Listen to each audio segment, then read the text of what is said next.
नमस्कार साथियों, NGKB YouTube platform में आपका स्वागत है। साथियों, शुरू कर रहे हैं हम शिक्षा मनोविज्ञान के महत्वपूर्ण प्रश्न आपके लिए जो एग्ज़ाम में आए हुए 2011 का है।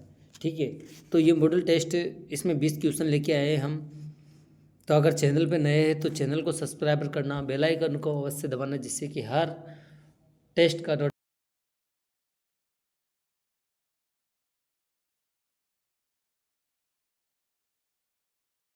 ले सके। ठीक है साथियों, तो शुरू करते हैं आज की क्लास। वर्तमान में शिक्षा मनोविज्ञान का अध्ययन विषय है। साथियों, वर्तमान में शिक्षा मनोविज्ञान का अध्ययन का विषय है। तो अध्ययन का कौन सा विषय है? मानव व्यवहार। तो आपका आंसर होगा क्या है? मानव व्यवहार।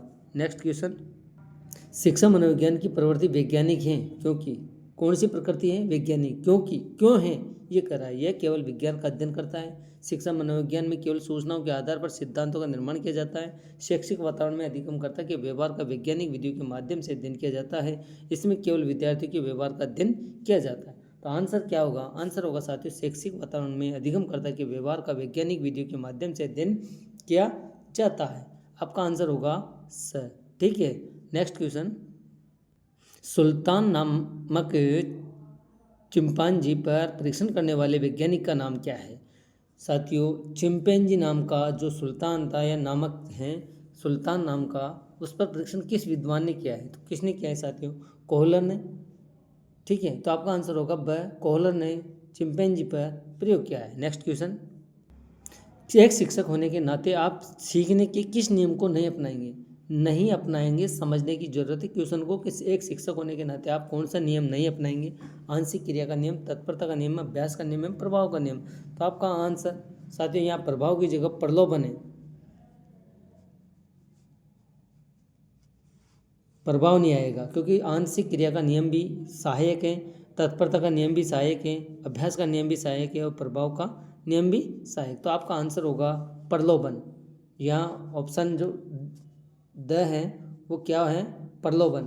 प्रलोभन का तो हम लालच देकर एक सिखाने की प्रक्रिया नहीं अपनाएंगे। ठीक है, अगला प्रश्न, समग्रता के सिद्धांत के प्रवर्तक है। साथियों, समग्रता के सिद्धांत के प्रवर्तक यानी कि समग्रता का जो सिद्धांत है वो किसने दिया है? तो R.M. गेने, वर्दीमर एवं अन्य विद्वान, ब्लूम एवं स्किनर। तो साथियों, वर्दीमर ने समग्रता के सिद्धांत का प्रवर्तक माना जाता है, वर्दीमर एवं अन्य विद्वानों को। तो यहाँ पर आपका आंसर होगा बी। क्या होगा? बी। नेक्स्ट, बालक अपने व्यवहार की सामाजिक स्वीकृति जिस अवस्था में चाहता है वह अवस्था है। बालक, क्वेश्चन को समझना ही आई। बालक अपने व्यवहार का सामाजिक स्वीकृति चाहता है। बालक अपने व्यवहार की सामाजिक स्वीकृति चाहता है, वह किस अवस्था में चाहता है? तो आपका आंसर होगा साथियों किशोरावस्था, बाल्यावस्था, शैशवावस्था और प्रौढ़ावस्था। तो साथियों, एक बालक समाज में किशोरावस्था में अपने समाज में किशोरावस्था में स्वीकृति चाहता है। ठीक है, कौन सी अवस्था में? किशोरावस्था में वो समाज से अपने कार्यों की स्वीकृति चाहता है। तो आपका आंसर होगा अ। ठीक है, नेक्स्ट प्रश्न, निम्न में से कौन सा मेल नहीं है? अंतर्मुखी, स्वयं में रहने वाले, सत्य हैं। प्रक्षेपण, अपनी गलती दूसरों पर डालना, ये भी सत्य है। युक्तिकरण, अपना गुस्सा दूसरों पर उतारना। साथियों, युक्तिकरण, अपना गुस्सा दूसरों पर उतारना, युक्तिकरण ये नहीं है।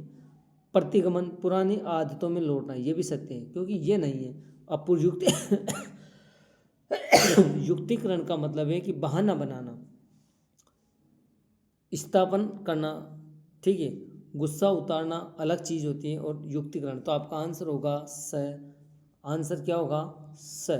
ठीक है, एकांत में विश्वास रखने वाला व्यक्ति कहलाता है। एकांत में विश्वास करने वाला व्यक्ति क्या कहलाता है साथियों? वो कहलाता है अंतर्मुखी। क्या कहलाता है? अंतर्मुखी। आपका आंसर हुआ अ। ठीक है, नेक्स्ट प्रश्न, TAT प्रासंगिक अंतर्बोध परीक्षण। परीक्षण में कार्डों की संख्या कितनी होती है? तो साथियों, कार्डों की संख्या होती है 30। कितनी होती है? 30 कार्डों की संख्या होती है। तो आपका आंसर होगा स। ठीक है, अगला प्रश्न देखते हैं, बुद्धि के समूह कारक तत्व सिद्धांत के प्रणेता या प्रवर्तक कौन है? समूह कारक सिद्धांत, थॉर्नडाइक, थ्रस्टन, स्पीरमैन और थॉमसन। तो साथियों क्या है? थ्रस्टन। आंसर क्या होगा? थ्रस्टन ब। ठीक है, बुद्धि का समूह कारक सिद्धांत दिया है थ्रस्टन ने। Take next. सृजनशील बालकों का विशेष लक्षण है। सृजनशील बालकों का विशेष लक्षण क्या है? समस्याओं के प्रति सजग नहीं होना, गतिशील चिंतन का अभाव, प्रबल जिज्ञासा और समायोजन के प्रति जागरूक नहीं होना। तो आपका आंसर क्या होगा? प्रबल जिज्ञासा। आंसर क्या होगा? प्रबल जिज्ञासा। Next question. प्रेरक प्राणी में विद्यमान साहित्य के मनोवैज्ञानिक दशाएं जो उसे निश्चित विद्यालय में विधियों के अनुसार कार्य करने के लिए उत्तेजित करती हैं। प्रेरक की परिभाषा किसने दी है? साथ ही प्रेरक की परिभाषा दी है जो मोटिवेशन होता है। प्रेरक का मतलब मोटिवेशन। प्राणी में विद्यार्थियों की शारीरिक या मनोवैज्ञानिक दशाएं जो उस निश्चित विधियों के अनुसार कार्य करने के लिए उत्तेजित करती है। परिभाषा किसने दी है? शेफर ने दी है, गेट्स व अन्य ने दी है, ब्लेयर व अन्य ने दी है, या मॉर्सल ने दी है? तो किसने दिए साथियों? तो साथियों आंसर होगा आपका गेट्स एवं अन्य ने। ठीक है, मूल प्रवृत्तियों का सिद्धांत देने वाले हैं। मूल प्रवृत्तियों का सिद्धांत किसने दिया है साथियों? विलियम्स, मैकडूगल, थॉर्नडाइक, सामंड एवं एडमल। तो यहाँ पर मूल प्रवृत्तियों का सिद्धांत किसने दिया है साथियों? विलियम्स मैकडूगल ने। मैकडूगल ने मूल प्रवृत्तियाँ कितनी बताई? 14 मूल प्रवृत्तियाँ बताई है। ठीक है, नेक्स्ट क्वेश्चन। व्यक्तिगत भिन्नताओं को ध्यान में रखते हुए विद्यार्थियों के शिक्षण के लिए परियोजना पद्धति के निर्माता। व्यक्तिगत भिन्नताओं को ध्यान में रखते हुए विद्यार्थियों के शिक्षण के लिए परियोजना पद्धति की निर्माता है। तो परियोजना विधि साथियों किलपैट्रिक है। आंसर कौन सा होगा? बी। क्या होगा आंसर? ब। परियोजना विधि के निर्माता कौन है? किलपैट्रिक। Next question. अंधे बालकों को शिक्षण देने की पद्धति है। अंधे बालकों को शिक्षण देने की पद्धति है सर्वे सामग्री, ब्रेन लिपि, टंकन विधि एवं पाठ्य सहगाम की है। तो आप अंधे बालक ब्रेन लिपि के माध्यम से पढ़ते हैं। किसके माध्यम से? ब्रेन लिपि के माध्यम से उनको शिक्षा दी जाती है। तो आपका आंसर क्या होगा? ब। ठीक है, नेक्स्ट क्वेश्चन। बाल अपराध का कारण है। बाल अपराध का कारण क्या हो सकता है? बाल अपराध का माता पिता से अनबन या कलह रहना, परिवार के सदस्यों की सहानुभूति व्यवहार, परिवार में आपस की सहमति के कार्य होना और समृद्ध परिवार। तो आपका आंसर क्या होगा? आंसर होगा आपका माता पिता में अनबन या कलह। आपका आंसर होगा माता पिता में बाल अपराध का कारण माता पिता में अनबन व कलह। ठीक है, नेक्स्ट क्वेश्चन। आदतों के संबंध में निम्न में से कौन सा कथन सही नहीं है? आदतें जन्मजात होती हैं। मूल प्रवृत्तियों की तरह आदतें भी व्यक्ति को अभिप्रेरित करती हैं। आदत निर्माण का आधारभूत कोई मूल प्रकृति नहीं है तथा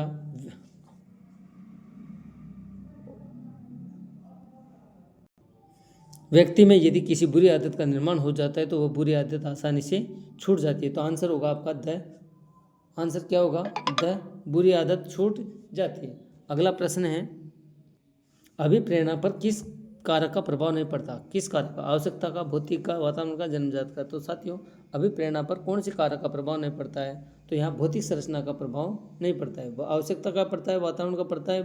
तो आपका आंसर होगा ब। क्या होगा आंसर? ब, भौतिक संरचना का। ठीक है, नेक्स्ट क्वेश्चन। निम्न में से कौन सा कथन सत्य घोड़े को पानी तालाब कथन सत्य पूछ रहा है साथियों, समझना। घोड़े को तालाब पर तक ले जाया जा सकता है, उसको पानी पीने के लिए बाध्य किया जा सकता है? नहीं किया जा सकता। घोड़े को ना तो तालाब के पास ले जाया जा सकता है लेकिन पानी पीने के लिए बाध्य ले जाया जा सकता है लेकिन पानी पीने के लिए बाध्य नहीं किया जा सकता। घोड़े को तालाब पर ले जाकर उसको पानी पिलाने के लिए सब कुछ किया जा सकता है, तो ये भी नहीं है। ठीक, घोड़े को तालाब तक ले जाया जा सकता है लेकिन पानी पीने के लिए बाध्य नहीं किया जा सकता, ये सही है। आपका आंसर होगा द। ठीक है, तो आंसर क्या होगा? द। ठीक है, अगला।